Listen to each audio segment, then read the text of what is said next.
Hello, this is Shannon at the Germantown Public Library here to tell you about this week's take-home craft. This week we will be making a wild bird pencil.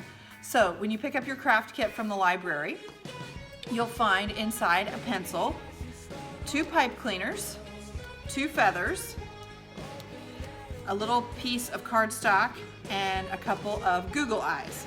And you will also need some glue and some scissors for this project.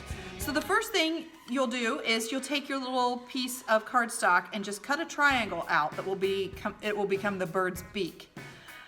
Once you've cut that out, then it's pretty simple after that. You're going to take your pipe cleaner, one of the 2 pipe cleaners, and you're going to go ahead and wind it around the top part of your pencil. So just wrap it. And then when you're done, you're going to take your second pipe cleaner and you're going to do the same thing and layer over top. This just gives you a little bit of a thicker top to your pencil.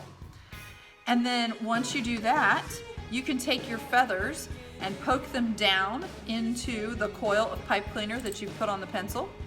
And then you can glue on the eyes and the beak, and when you're finished, you have a crazy pencil topper. Great for finishing out that last month of schoolwork that you have before you get to go and have a nice long summer break. I hope you enjoy this craft, and we will see you next week for another take-home craft. Thanks so much.